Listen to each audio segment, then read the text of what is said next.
Have you ever heard of a shark that could walk on land and love like a man? In the deep waters surrounding the Hawaiian island of Molokai, there is a legend that still moves with the tide. It tells of a being who was not quite man and not quite beast. A guardian of the sea, capable of great love and even greater sacrifice. Long ago, in a peaceful village along Molokai's southern coast, lived a young woman named Kale. She was known not only for her beauty, but for her deep connection with the ocean. She would stand for hours on the shore, eyes closed, listening to the waves as if they were whispering secrets meant only for her. The villagers respected her silence. Fishermen often sought her advice before setting out, believing her senses could predict storms more reliably than any sky. One evening, as the sun dipped low and the water turned to gold, Kale noticed something unusual. A man was walking out of the sea. Not swimming, not paddling, but stepping from the waves as though they were merely curtains drawn back for his arrival. He was tall, with dark eyes that seemed to carry the weight of endless waters. His presence was calm, almost still, like the ocean just before a storm. He said his name was Kamohoalii. From that moment, he kept returning, always from the sea, always when no one else was around. Their connection grew naturally, like roots twisting together below the sand. Kale found herself drawn to his mystery, to his quiet strength, and the way he spoke of the world beneath the surface as if it were just another island, hidden by waves. What she did not know was that Kamohoalii was no ordinary man. He was a shark god, one of the great protectors of the sea, able to take human form when he wished. To the ocean's creatures he was both ruler and guardian, feared and respected. But to Kale, he was simply a man with gentle hands and an ocean-deep gaze. He kept his secret well, not out of shame, but out of love. He knew that if the villagers discovered the truth, they would fear him. They might try to drive him away or worse. So he remained in the shadows, meeting Kale only when the moon was high and the beach empty. They built a world together in those stolen moments. Laughter shared under starlight, silence filled with meaning. Promises made in the language of waves. But secrets have tides of their own, and in a place where the land fears what swims beneath, the truth does not stay buried for long. The days passed like the waves, steady and certain, and Kale's bond with Kamohoalii deepened. She didn't ask many questions about where he came from or why he only met her when the beach was empty. She trusted the rhythm between them, the quiet understanding that didn't need words. But in small villages nothing stays hidden forever. One morning a fisherman returned early from the sea shaken. He claimed to have seen a massive shark swimming dangerously close to shore the night before. Not just any shark, but a shape-shifter.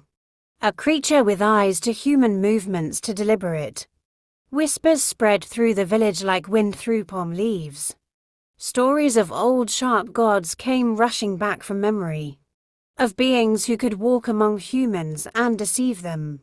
Some villagers remembered the tales with awe, but most remembered them with fear. Kale began to notice changes. People watched her more closely. The friendly smiles she was used to became tighter, more forced. Her friends asked odd questions.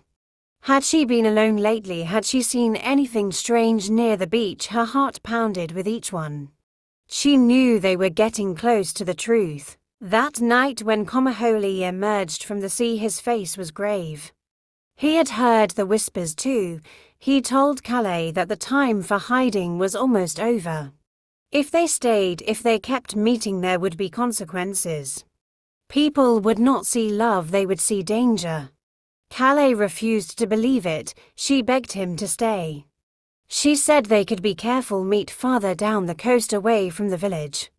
But Kamohoalii only looked at her with sadness in his eyes. He had lived long enough to know how quickly admiration turns to fear. Still they met again the next night, unable to stay apart. They thought they were alone. But someone had followed Kale, A group of villagers had gathered on the cliffs above the beach, waiting in silence. When Kamohoalii stepped from the waves and approached Calais, they saw everything. A man coming from the sea, a shimmer of fins fading from his back. The impossible truth unfolding in front of their eyes. Cries rang out, a warning bell was struck. Kamohoalii turned eyes wide, sensing the danger too late. He told Calais to run, but she stood frozen. The villagers rushed forward with torches and nets. They were afraid. Not of the man before them, but of the stories they'd heard as children of monsters hiding in human skin. Kamohoalii backed away slowly toward the sea, his form beginning to shift. The crowd gasped as his legs blurred into a powerful tail, his skin turning sleek and grey.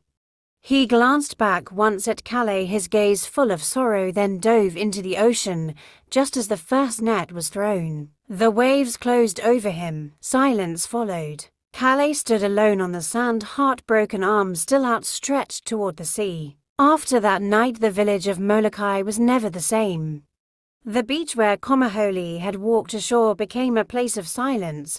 No one swam there, no one fished nearby. The villagers claimed it was cursed, but deep down they knew it was something else. It was guilt wrapped in fear. Calais stopped speaking to most people. She would spend her days sitting by the shore, eyes fixed on the horizon, lips moving in soft whispers, as if calling to the sea. Some said she had lost her mind, others said she was praying, but a few believed she was waiting for the one who had promised her the tide would never turn without him. Years passed. Calais grew older but never stopped visiting the water. She left offerings of flowers and fish at the shoreline each morning, carefully arranged in quiet ceremony. And although the villagers never saw Kamohoalii again, something strange began to happen. Whenever a storm threatened Molokai, it would suddenly change course. The waves would grow calm even when winds raged around neighboring islands. Boats lost at sea returned unharmed, guided by unseen currents. Fishermen who once feared the ocean now felt watched, protected. And the flowers Calais left at the shore never drifted away. They floated in place as if held by invisible hands. One day Calais did not come to the beach, nor the next. On the third day the villagers found her resting beneath a tree not far from the shoreline. Her eyes were closed, a soft smile on her lips, and in her hands a single shark tooth gleaming silver. No one knew where it had come from. They buried her near the sea, and from that day forward the beach became sacred. The same people who once chased Kamohoalii away now told their children his story with reverence. He was no longer just a legend but a protector. A reminder that love does not vanish even when separated by salt and sky. They say that on certain nights, when the moon is high and the water glows pale blue, you can still see a shadow moving just beneath the surface. A massive shark circling gently near the shore, as if watching over something precious, as if remembering. And sometimes when the village feels lost, when the nets are empty and the winds grow cruel, someone always finds a way home. Guided by a current that pulls not with force but with kindness. As if the ocean itself has not forgotten the woman who loved a god and the god who chose to love her back. If this story moved you, share it with someone who believes in things we cannot always see. And if you ever stand on the shores of Molokai, listen closely. You might just hear the ocean whisper his name. Follow for more legends from around the world.